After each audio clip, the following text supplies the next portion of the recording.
မင်္ဂလာပါကျွန်တော်ရဲ့နေဆိုင်ကြည့်တဲ့ဗီဒီယိုပြင်လည်ကြိုဆိုလိုက်ပါတယ်ဒီဗီဒီယိုလေးကတော့ channel တစ်ခုကိုကျွန်တော်အနေနဲ့မိတ်ဆက်ပေးသွားမယ့်ဗီဒီယိုလေးပဲဖြစ်ပါတယ်ဒီ channel လေးရဲ့နာမည်ကိုပြောခင်မှာဒီ channel မှာပေါ့နော်ကျွန်တော်တို့ကဘာတွေဝင်လေ့လာလို့ရလဲဘာတွေသင်ကြားလို့ရလဲဆိုတာကိုပြောပြပေးသွားမှာဖြစ်ပါတယ်ကျွန်တော်ဒီ channel မှာဆိုရင်ဓာတ်ပုံ edit ဝါသနာပါတဲ့သူတွေအတွက်နောက်ပြီးတော့ Photoshop ဘိုင်းမှာဝါသနာပါတဲ့သူတွေအတွက်ဆိုရင်ဒီ channel လေးကတော့တင့်တော်ပါတယ်အခုကျွန်တော်မိတ်ဆက်ပေးသွားမယ် channel လေးရဲ့နာမည်လေးကတော့ PKK Creative ပဲဖြစ်ပါတယ်ဒါဆိုရင်ဒီ channel လေးမှာသေးစိတ်ဘာတွေရှိလဲဆိုတာကိုကျွန်တော်တို့အတူသွားပြီးတော့ကြည့်ကြအောင်ပါနော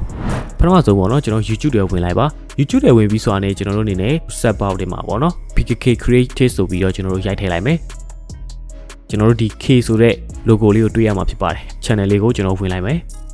ဟုတ်ကဲ့ဒီ channel လေးရဲ့ပုံစံကတော့ဒီလိုပုံစံလေးဖြစ်နေမှာပေါ့နော် PKK Creative လို့ပြောတဲ့အတွက်ပေါ့နော်တကယ်ဒီ send တဲ့ဖန်တီးမှုတွေကျွန်တော်တို့လေ့လာရမှာဖြစ်ပါတယ်ပေါ့နော်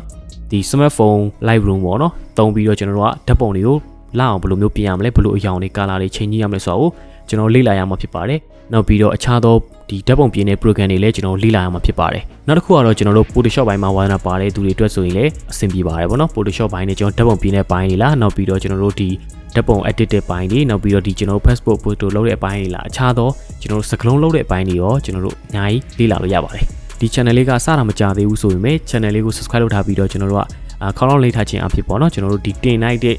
ဗီဒီယိုတွေမှာများကျွန်တော်ဆက်ပြီးတော့လေ့လာလို့ရမှာဖြစ်ပါတယ်ပေါ့နော်တင်ထားတဲ့ဗီဒီယိုတွေကိုလေ့လာမယ်ဆိုရင်လည်းကျွန်တော်တို့အတွက်အထောက်အကူအများကြီးရတယ်နောက်ဘက်တင်မဲ့ဒီ creative ဖြစ်တဲ့ဗီဒီယိုတွေကိုလည်းကျွန်တော်တို့ဆက်ပြီးတော့လေ့လာခွင့်လည်းရအောင်မှာဖြစ်ပါတယ်ပေါ့နော်โอเคဒါဆိုရင်ကျွန်တော်ဒီ channel ထဲမှာတစ်ချက်ဝင်ပြီးတော့ကြည့်ကြည့်ရအောင်ပေါ့နော်ကျွန်တော်ပထမဆုံးကျွန်တော် home မှာဝင်လိုက်မယ်ဆိုရင်တော့ကျွန်တော်ဒီမှာပေါ့နော် upload တင်ထားတဲ့ဟာတွေတွေ့မယ်ဒါဆိုရင်ကျွန်တော်တို့ဗီဒီယိုတွေဝင်ကြည့်ရအောင်ပေါ့နော်ဗီဒီယိုထဲမှာဆိုကျွန်တော်ဘာရှိမလဲနော်ဗီဒီယိုထဲမှာဆိုရင်ကျွန်တော်ဟိုအရင်လေးကိုဆင်းကြည့်လိုက်မယ်ပေါ့နော်ကျွန်တော်တို့ဒီနေရာမှာဆိုရင်ကြည့်ချင်မယ်ဆိုရင် smartphone နဲ့ပေါ့နော်ကျွန်တော်ဒီ Adobe Lightroom တွေအသုံးပြုပုံတွေကိုကျွန်တော်တို့လေ့လာရမှာဖြစ်ပါတယ်ပေါ့နော်ဒါဆိုရင်ကျွန်တော်ဗီဒီယိုတစ်ပုဒ်ကိုဝင်ကြည့်လိုက်မယ်ပေါ့နော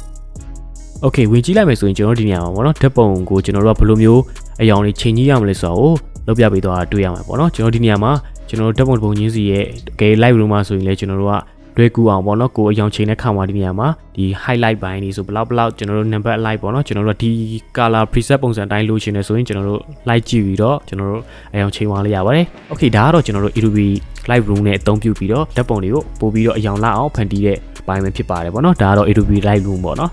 နောက်တစ်ခုကတော့ကျွန်တော်တို့ဒီ Photoshop ဘိုင်းမှာဆိုရင်လည်းကျွန်တော်တို့တွေ့ရမယ် cover design လုပ်တဲ့ဘိုင်းတွေ social media ဒီ banner လုပ်တဲ့ပုံစံမျိုးတွေနောက်ပြီးတော့ဒီ phone နဲ့ edit တဲ့ပေါ့နော်ဒီ pick up ပေါ့နော်တော်တော်များလူငယ်တွေကြားမှာလည်းရေပန်းစားနေတဲ့ pick up ပေါ့နော်ဓာတ်ပုံတွေလုပ်တာလည်းတွေ့ရတယ်ပေါ့နော်ဒီနေရာမှာနောက်ပြီးတော့ကျွန်တော်တို့ဒီထဲမှာဆိုရင်လည်းပေါ့နော်အခြားသော application ဖြစ်တဲ့ VSCO ပေါ့နော်ဒီ filter ဘိုင်းတွေကျွန်တော်ဘယ်လိုမျိုးအယောင်ရအောင်ဘယ်လိုမျိုး edit လုပ်ရမလဲဆိုတာနဲ့ပတ်သက်ပြီးတော့လည်းဒီနေရာမှာလောက်ထားလဲတွေ့ရတယ်ပေါ့နော်ဒါကြောင့်ကျွန်တော်ဒီနေရာမှာတခြားသော live room တွေအပြင်အခြားသော picker တွေအပြင်เนาะကျွန်တော်ဒီ application လေးရဆိုရင်လည်းပေါ့နော်ကျွန်တော်တော်တော်များအသုံးပြုတာလည်းတွေ့ရတယ်အဲဒါဆိုရင်ဒီအယောင်ပိုင်းလို့ချင်းကျွန်တော်ကဘယ်လိုမျိုး edit ရမလဲအစပေါ့နော်လုပ်ပြထားတာပဲဖြစ်ပါတယ်ကျွန်တော်ဒီနေရာမှာဆိုအဓိက smartphone နဲ့တွားတဲ့ဘိုင်းတွေလည်းပါတယ်လို့ကျွန်တော်တို့ computer ဘိုင်းတွေမှာဆိုရင်လည်း Photoshop ပေါ့နော် Photoshop ဘိုင်းပေါ့နော်ဒီကဒီမှာ Photoshop ဘိုင်းတွေမှာဆိုရင်လည်းကျွန်တော်တို့ဝင်လေးလာလို့ရတယ် design တွေပေါ့အဓိကဒီ social banner ပုံစံမျိုးလေးကျွန်တော် Photoshop နဲ့ဘယ်လိုမျိုး edit လုပ်ရမလဲပေါ့ကျွန်တော်တို့ဒီမှာပေါ့နော်စာသားနဲ့ဖော်ပြထားတာဖြစ်တယ်ပေါ့နော် site ဘလောက်နဲ့လုပ်ရမလဲနောက်ပြီးတော့ကျွန်တော်ဘယ်နေရာရောက်ရင်ဘယ်လိုမျိုးလုပ်ရမလဲကျွန်တော်တို့အဓိကကြည့်သွားမှာဖြစ်တယ်ပေါ့နော်ဒါဆိုရင်နောက်တစ်ခုနဲ့ကျွန်တော်တို့ဒီမှာ Photoshop ဘိုင်းမှာဆိုရင်လည်းပေါ့နော်ဒီမှာစာလုံးကျွန်တော်ဒီ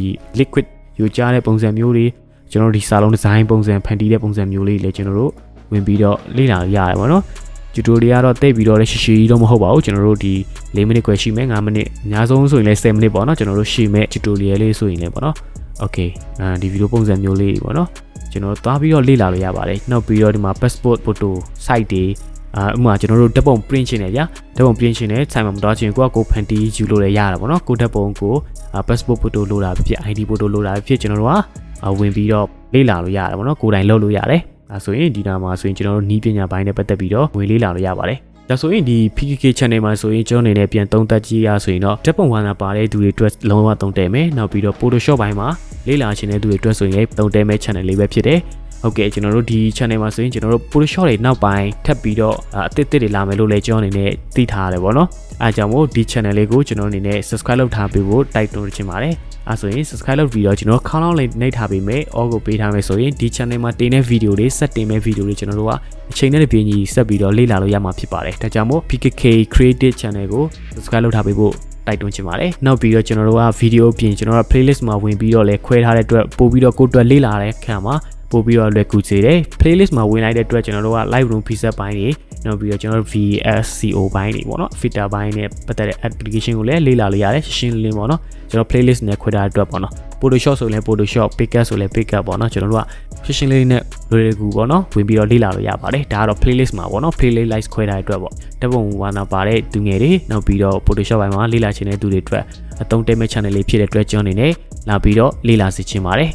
โอเคဒါကတော့ကျွန်တော်အနေနဲ့ channel တစ်ခုနဲ့မိတ်ဆက်ပေးတာပဲဖြစ်ပါတယ်အားလုံးအတွက်အကျိုးရှိမယ့် channel လေးဖြစ်တဲ့အတွက်ဒီ channel လေးကို subscribe လုပ်ထားပေးဖို့တောင်းဆိုချင်ပါတယ်ဒီဗီဒီယိုလေးကိုကြိုက်နေတတ်မလို့မျှော်လင့်ပါတယ်နောက်ထပ် tutorial တွေမှာပြန်လည်ဆုံတွေ့ကြမယ်ကျေးဇူးတင်ပါတယ်